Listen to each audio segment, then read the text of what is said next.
Nós estamos vendo o mercado financeiro hoje com um comportamento bem mais positivo. É fechamento de mês para o mercado, é a formação da taxa Petax, que é aquela cotação média do dólar, referência para o vencimento dos contratos futuros da moeda. Foi um mês de muita turbulência, o dólar chegou a ser negociado na faixa dos 5,80, agora a cotação está em R$ 5,67, fechamento de mês e a moeda cai 1,58%. Bolsa de Valores também em queda, 0,57%, e a gente vê que está havendo uma certa distorção no comportamento do mercado, porque os dois estão caminhando junto. Quando o dólar sobe, a bolsa também tem subido, e hoje os dois ativos aí, os dois em queda, Bolsa de Valores e também o dólar. Tem um acompanhamento de cenário internacional. Hoje será anunciado mais um mega pacote nos Estados Unidos de estímulo às obras de infraestrutura, e aqui no Brasil nós temos muitas questões influenciando aí o andamento do mercado, reforma ministerial, preocupações com relação ao orçamento, a expectativa de aceleração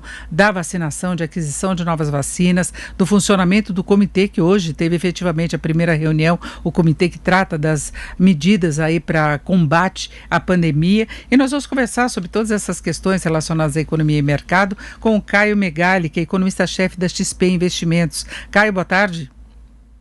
Boa tarde, Denise. Boa tarde a todos. Bom, Caio, vamos começar falando dos indicadores que nós tivemos hoje, de dados aí em relação às contas públicas, os números do IBGE em relação ao emprego. Nos dois casos, vê mais ou menos dentro do esperado, contas públicas até com uma evolução melhor do que a prevista, e a taxa de desemprego da PNAD chegou a 14,2%, é a maior já registrada para o trimestre encerrado em janeiro, mas teve um aumento também do contingente de ocupados, cresceu 1,7 milhão de pessoas, não é, a expansão de 2%, né? Nós ainda temos uma perda importantíssima do mercado de trabalho em comparação com o mesmo período, né, de um ano atrás, mas de qualquer modo veio meio que aquele embalo do Caged de que não foi o desastre que se imaginava a virada do ano, né?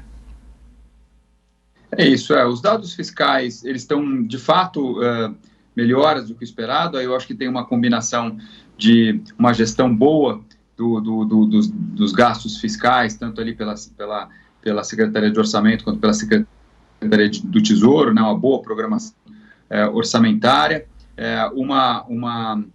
um resultado melhor do que o esperado na parte de previdência e na parte de pessoal também, né. Eu acho que o pessoal está crescendo menos também porque o governo segurou aumentos de salário lá atrás, isso foi muito importante, e continua segurando, e a Previdência é um pouco já resultado da reforma, mas de forma geral são dados que tiram um pouquinho o Brasil do buraco fiscal, mas que ainda é muito grande por conta, claro, das despesas todas da pandemia e das incertezas que nós temos. Nós temos um problema. Pode prosseguir, Caio, por favor. Que nós estamos nós estamos com problema mesmo no contato com o Caio, vamos acertar isso direitinho para ele continuar falando a respeito de contas públicas. E eu queria acrescentar um outro ponto, Caio, que a Márcio Bittar está sinalizando com a possibilidade de tirar aí 10 bilhões em emendas. Foi uma grande preocupação em relação ao orçamento, porque nós estávamos falando da evolução das contas públicas, não é? Mas agora tem um orçamento aprovado e um orçamento que causou aí muita apreensão, não é? Claro, exatamente isso. Desculpa a falha de conexão aqui.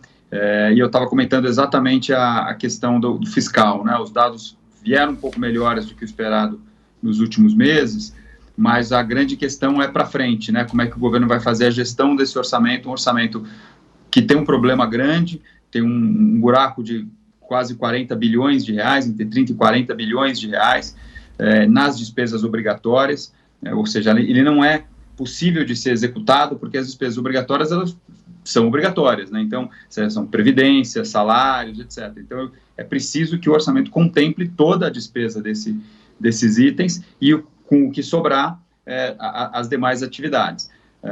E o orçamento está desbalanceado nesse sentido, né? Hoje, o relator do orçamento, o senador Márcio Bittar, sinalizou com a redução em 10 bilhões de emendas, ainda falta um pedaço para equacionar. Vamos ver como é que essa questão evolui, mas na nossa visão, mais importante do que a execução fiscal desse ano, né, porque de alguma forma isso vai ter que ser ajustado, são essas constantes tentativas de gastar além do teto de gastos, ou criando alternativas,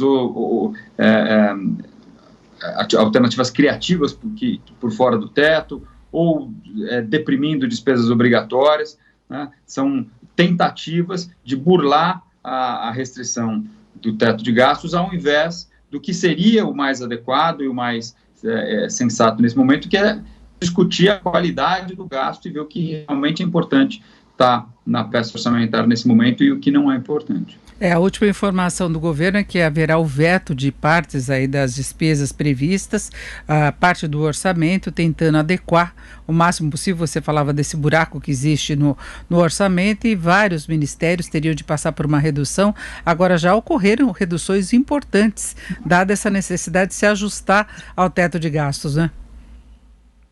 É verdade. O teto de gastos, ele é um convite à sociedade para discutir a qualidade dos gastos. O Brasil hoje gasta mais de R$1,5 trilhão de reais entre despesas discricionárias e obrigatórias. Parte dessas despesas são sujeitas ao teto, parte dessas despesas nem são sujeitas ao teto, como, por exemplo, o Fundeb, capitalização de empresas estatais, etc. Ou seja, o Brasil não gasta pouco, ele já gasta muito, né? O problema é que tem gastos que são bons e tem gastos que não são tão bons. E no momento em que você está muito endividado, o ideal é discutir esses gastos que não são tão bons, identificar e reduzi-los, né? Gastar mais, se endividando ainda mais, não é uma boa solução. A gente está vendo o que está acontecendo no mercado de câmbio, né? Cada vez que o país sinaliza com mais endividamento, né, dado que hoje nós já temos das maiores dívidas entre os países emergentes e temos uma taxa de juros alta, né, sobre essa dívida, cada vez que nós sinalizamos com mais gasto e mais dívida, a taxa de câmbio deprecia, pressiona a inflação, o Banco Central é obrigado a subir os juros antes e mais rápido do que o esperado. Tudo isso sinaliza uma desorganização da economia, por conta dessa pressão exagerada ainda dos gastos públicos. E essa queda do dólar hoje tem alguma relação com essas indicações referentes aí às contas públicas, Caio? O dólar ele tem sido muito volátil, né? É muito difícil você identificar exatamente a movimentação de um dia com o que está acontecendo, né, naquele mesmo dia, né? Porque tem fatores internacionais que influenciam também, os juros internacionais que subiram estão um pouquinho mais calmos.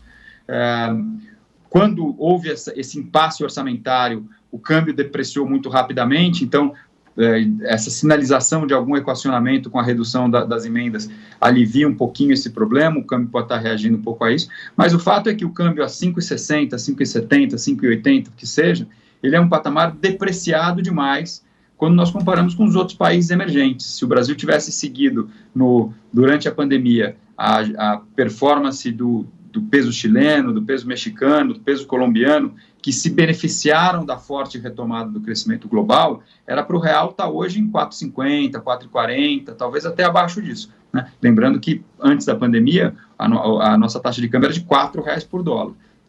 E não, nós estamos lá nos 5,70, 5,60, ou seja, nós somos mais de 40% mais depreciado do que no início da pandemia. Ou seja, para além dessa volatilidade de curto prazo, tem um tema de fundo aí mais forte, que é, de um lado, a gestão fiscal complicada, dívida muito alta e a difícil disposição de sinalizar ajuste de gastos para frente, e, por outro, uma pandemia, uma dinâmica da pandemia que, de fato, está muito pior do que a maioria dos países do mundo. Agora, Caio, nós estamos fechando o mês de março, não é? E foi um mês em que nós tivemos que conviver com números absurdos, recordes aí relacionados à pandemia.